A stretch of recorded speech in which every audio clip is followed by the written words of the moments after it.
Right. Hello, welcome to part 3 of chapter 8. In this section, we are going to discuss about calculations with the balanced chemical equation, or in other words, the stoichiometric calculations in chemistry. So this is the most important section that is going to be directly translated into next two terms, because in next two terms we are going to use this knowledge as kind of like your wisdom that you already acquired it. So it's not going to be new to you anymore. In the next terms it sounds so easy, but for now, for a moment, just because you were introduced right now, it looks a little bit difficult, but I got a plan. I'm going to take you slow and I explain it to you. But this is what we are going to do. We are here in this section. We are going to identify how the balanced chemical reaction is useful in identifying how much of other quantity is going to be produced if you start with certain quantity of a reactant. For example, based on this chemical reaction that you're looking here, based on this balanced chemical reaction that you're looking here, you can trust that when you start with 2 moles of CO, you can produce 2 moles of CO2. That is given because they were in that ratio. Or when you start with 2 moles of CO and when completely reacted, it reacts with 1 moles of O2, which produces 2 moles of CO2. Or you can also say that as 1 mole of O2 will produce 2 moles of CO2. All of these you can say, or in reverse also you can say, to produce 2 moles of CO2, you need at least 1 moles of O2 in this chemical reaction. Or to produce 2 moles of CO2, you need at least 2 moles of carbon monoxide. What it means is, they were related to each other, and we are going to treat them as the conversion factors. I guess it is the best place to start work on them, or maybe in the next slide I can work on them. So remember the conversion factors, like the definitions, how you take, like, Avogadro number, how you already use to write a conversion factor. 1 mole is equal to 6.023 times 10 to the power 23. How you make them, one is above, one is below, to write the conversion factor. Just like that, here also we can use that relationship between them in a balanced chemical reaction to write the conversion factors between them. So let's put it into work and see how it is useful. So the question is asking, or the practice here that we are doing, is saying, consider the complete reaction of 3.82 moles of CO to form CO2. It doesn't tell us how much, because it is asking us to calculate how number of moles of CO2 produced in that chemical reaction. If that chemical reaction is started with 3.82 moles of CO2. And how do you do that is, just before you start practicing this is what I need you to get. I need you to get that you can use the balanced chemical reaction to write the conversion factors. And there are always two conversion factors is possible for the same relationship. Now we are talking about relationship between CO and CO2. And let's see what type of conversion factors you can write. There is 2 coefficient in front of both of them. So you can write 2 moles of CO over 2 moles of CO2, or you can write 2 moles of CO2 over 2 moles of CO. Both of them are correct, but depending on your need, you're going to use one of those. Now your goal is to convert the moles of CO2 moles of CO to moles of CO2. Oh, close. So how do you do that is, let's start with moles of CO, because you need to cancel moles of CO. I want to take this conversion factor. And when you take that, you can cancel the CO and CO.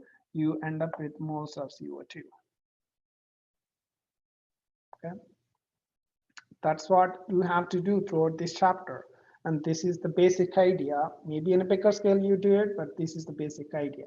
And here I'm going to show you, here I'm going to tell you what is the painful part is.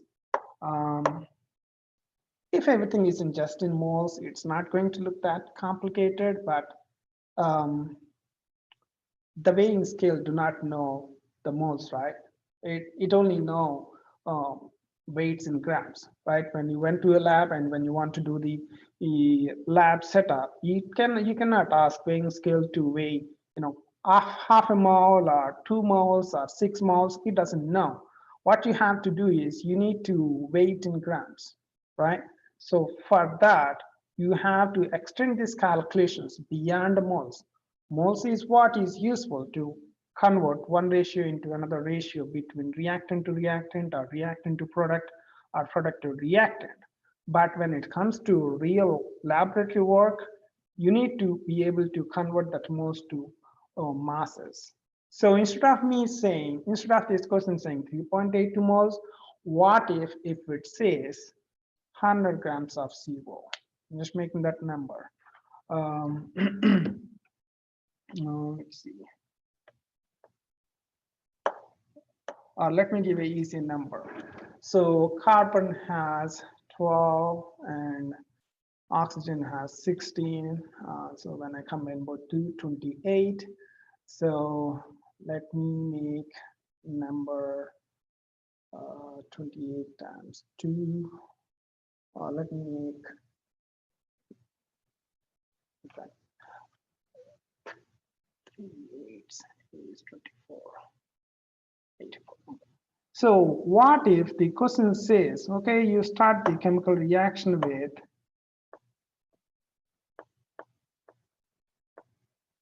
84 grams of CO, and how many moles of CO2 you produce? This is when it gets tricky. Or if I ask how many grams of CO2 you can produce, this is what you have to remember. The one you're seeing is related to each other in terms of moles. Here is one, right? But actually in a laboratory work, you start with grams, so you end up with grams, right? So this is what happens. Grams of reactant, you need to convert into grams of, excuse me. You need to convert that into moles of reactant using molar mass conversion factor. Then you can convert that one into moles of product or another reactant, whichever you want to do. Then if I ask, in this question I didn't ask, then you can convert that back into grams of product. This is what happens in real laboratory work. You start with grams of reactant, you end up with grams of product. So now, if I ask for 84 grams, what you have to do is you need to identify how many moles are in there. 1 mole of CO, and it weighs 28 grams of CO. So when I cancel the grams, you left with 3 moles of CO. And to identify how many moles of CO you produce, I'm just going to use this work here, 3 moles, and you would end up with 3 moles. That is how you would identify. That's where it gets a little bit tricky for students. But this is the format that you have to use. It takes extra couple of minutes, but nothing comes easy, right, in life? Just like that. In chemistry also, nothing comes easy. You need to convert grams to moles of whatever that reactant or product is. Then convert it back to the required reactant or product. Then convert into grams. Okay, that's what we are going to do soon in this part of the lecture. So another problem. So it is asking, what if you have start the chemical reaction with 3.82 moles of CO, okay, how much of O2 you need to react completely? Now for that, you need to take the ratio between 2 CO and 1 O2. That is how you would convert. So CO and O2 are related to each other in a balanced chemical reaction with that ratio 1:2. And when you convert that into moles of O2, you end up with 1.91 moles of O2. Okay, so this is the basic idea, and we are going to do a couple problems on this technique. And this is the most important technique that you need to master to be successful for you in this chapter and also next 2 terms. Okay, I cannot stress the importance of this. So in this question, it is asking us to find the relationship between the urea, the byproduct of our protein metabolism in the body. When you urinate, it will have urea, and it is asking us how the relationship between the ammonia with urea and the relationship between, again, ammonia with the carbon dioxide reaction. Okay, so what it gave is it is asking us to calculate the amount of urea. When it says amount, it is asking you to identify mass in grams. If it is moles, we will clearly say moles. Because the problem said calculate the amount, you need to identify mass in grams of urea when the chemical reaction is started with 5.25 moles of ammonia. Okay. The next problem states that if you still start with the same chemical reaction with 5.25 moles, determine the stoichiometric amount of carbon dioxide. Again, it is asking you to identify mass in grams for carbon dioxide. So going to use the balanced chemical reaction relationship in terms of moles. So 2 moles of NH3 reacting to produce 1 mole of urea, and 2 moles of NH3 are needed to react with 1 mole of CO2. Those are the ratios that we are going to use. Okay, so let's work on the first problem to identify the amount of urea when you start the chemical reaction with 5.25 moles of ammonia. This is what your plan is going to be. So because you already have moles of ammonia, you're going to go from moles of ammonia to moles of urea to grams of urea. Okay, and in the second problem, it is asking you to amount of carbon dioxide. So you're going to go from moles of NH3 to moles of CO2 to grams of CO2. Okay, this is what our plan is going to be, just like what we did in previous couple slides. Let's start with problem A. Let's identify how many moles of urea in there. So there are 5.25 moles of NH3 we started with, right? And you take the conversion factor using the ratios in a balanced chemical reaction, you identify how many moles are there. Okay, and well, I wish to go to grams, but question didn't go that far. But in general, when we say amount, we meant to say for grams. But question, I guess, limited itself. But I wish to see it going through the grams as well. Please take a moment by yourselves and convert this into grams of urea, and convert this one into grams of CO2 as well, because that's the right thing to do when we ask for amount. Unfortunately, we didn't do this here. So this is how you would convert. You would use the ratios in a balanced chemical reaction to identify how many moles of product or reactant is going to be produced. If you get it right away, you're lucky. If you're not, we are going to work together until you get it. Let's see, one more problem. So dinitrogen monoxide, N2O, also known as nitrous oxide or laughing gas, is used as an anesthetic in dentistry. It is manufactured by heating ammonium nitrate. The balanced equation is given.